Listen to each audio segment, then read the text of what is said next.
हसून जगावे प्रत्येक क्षणी, दुःखाला कधी थारा नसावा. हसून जगावे प्रत्येक क्षणी, दुःखाला कधी थारा नसावा. परिस्थिती कशीही असो मित्रांनो, पण चेहऱ्यावर नेहमी आनंद असावा, आनंद असावा. गोष्ट लहान आहे पण महान आहे. एका खेड्यामध्ये एक खेडूत राहत होता आणि तो अत्यंत बिकट परिस्थितीत जीवन जगत होता. त्याला एक मुलगाही होता. त्या मुलाचं संगोपन करणं आणि घर चालवणं त्याच्यासाठी खूप कठीण होतं. आता त्या लहान मुलाचं शिक्षणाचा खर्च काही भागत नव्हता, म्हणून तो गावात जाऊन गावातल्या लोकांकडून वर्गणी येऊ शकते का, कोणी देते का म्हणून मागण्यासाठी तो जात असे. पण प्रत्येक घरी त्याला निराशाच मिळत. अशाच वेळी निराशेत जीवन जगत असताना कधी त्याने मनात निराशा आली, चेहऱ्यावर कधी निराशा आहे असं दाखवलं नाही मित्रांनो. आणि एके दिवशी एका राजवाड्यातून आमंत्रण आले. काही भेदभाव न करता त्या राजाने सर्व गावकऱ्यांना आमंत्रित केले होते. त्या राजाच्या मुलीचं लग्न होतं. प्रत्येक जण लग्नाच्या दिवशी जात होता. प्रत्येकाने आपापल्या परीने जाण्याचा प्रयत्न केला होता. कोणी गाडीने, कोणी सायकलने, कोणी मोटरसायकलने. गावापासून काही अंतरावर तो राजवाडा असल्यामुळे लोक त्या ठिकाणी पोहोचते जात होते. आणि त्यामध्येच हा एक खेडूत गरीब, याला सुद्धा त्या लग्नामध्ये जायचं होतं. पण याच्याकडे कुठली गाडी नव्हती, कुठलीही मोटरसायकल नव्हती, म्हणून हा पायी जात होता. उन्हाळ्याचे दिवस होते आणि अशा परिस्थितीत तो राजवाड्यापर्यंत जाण्याच्या पहिले त्याला वाटलं आपण त्या चप्पल फाटलीच होती आणि ती कोणीतरी उचलून नेतील याची भीती मनात होती. राजवाड्याच्या शेजारी एक मोठं झाड होतं आणि त्याने त्या झाडाच्या खाली ती चप्पल पुरून टाकली मित्रांनो, लपून ठेवली. त्याच्यावर एक दगड ठेवला आणि खिशात असलेली चुन्याची डबी, चुन्याच्या डबीतून चुना काढून त्या दगडाला लावलं मित्रांनो.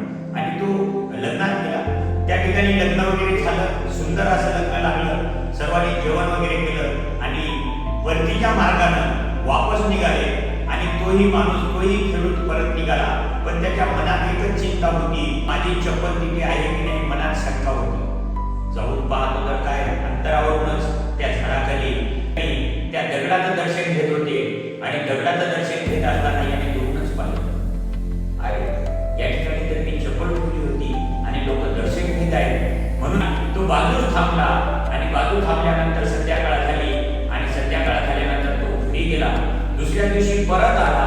परत आल्यानंतर त्या ठिकाणी जो दगड होता त्या ठिकाणी सारवण केलं. चांगले नवनवीन ताजेतवाने फुलं आणून ठेवले आणि बाजूच्या शेजारच्या घराखाली तो बसून राहिला. लोक येत होते, दर्शन घेत होते, पैसा टाकत होते आणि जात होते. माणसाचं जीवन कधी बदलेल काही सांगता येत नाही. लोक दर्शनासाठी येतात, म्हणून दुसऱ्या दिवशीपासून त्यानं पुन्हा तयारीनिशी जाऊन सगळा सारवण करून ताजेतवाने फुलं ठेवून त्या ठिकाणी तो बसायचा. लोक यायची, त्या ठिकाणी प्रसाद वाटायची आणि याच्या हातात सुद्धा प्रसाद द्यायची आणि लोक निघून जायचे. काही पैसे सुद्धा ठेवायचे. लोक पैसे ठेवायची, दानपेटीमध्ये पैसे टाकायची आणि निघून जायचं. त्या माणसाने छोटीशी दानपेटी सुद्धा त्या ठिकाणी ठेवली होती. असं करता करता 1 वर्ष झालं. 1 वर्ष झाल्यानंतर पुढल्या वर्षी त्याच तारखेला तो समारोह सोहळा, एखादा नवीन काहीतरी आपण केलं पाहिजे म्हणून त्या ठिकाणी गावात जाऊन त्या राजवाड्यात जाऊन राजाला सांगितलं, राजे साहेब, मागील वर्षी मी तुमच्या मुलीच्या लग्नाच्या वेळेस एक संकल्प केला होता. तुमच्या मुलीचं लग्न चांगलं व्हावं आणि सुंदर लग्न व्हावं म्हणून मी संकल्प केला होता. त्याला 1 वर्ष होत आहे. आपण त्यानिमित्त एक कार्यक्रम ठेवणार आहोत आणि त्या कार्यक्रमाला आपली उपस्थिती प्रार्थनीय आहे. त्या राजाने सांगितलं, काही हरकत नाही, मी येतो. आता ज्या ठिकाणी राजा येणार होता त्या ठिकाणी गर्दी जमणारच होती. त्या माणसाने गावात जाऊन कोणाकडून जे जमेल ते गहू असेल, तांदूळ असेल, ज्वारी असेल, बाजरी असेल, साखर असेल, गुळ असेल, तूप असेल, तेल असेल, कोणी पैसे देत असतील तर पैसे सुद्धा जमा केले. आणि त्या माणसाने त्या ठिकाणी महाप्रसादाचा कार्यक्रम ठेवला. त्या ठिकाणी राजा सुद्धा आला आणि त्या राजासोबत गावातलेच नव्हे तर पंचक्रोशीतील लोक त्या ठिकाणी आले. अमाप मोठा कार्यक्रम त्या ठिकाणी झाला. लोकांनी अमाप पैसे त्या ठिकाणी दक्षिणा म्हणून दान केली. महाप्रसाद घेऊन लोक निघून गेले.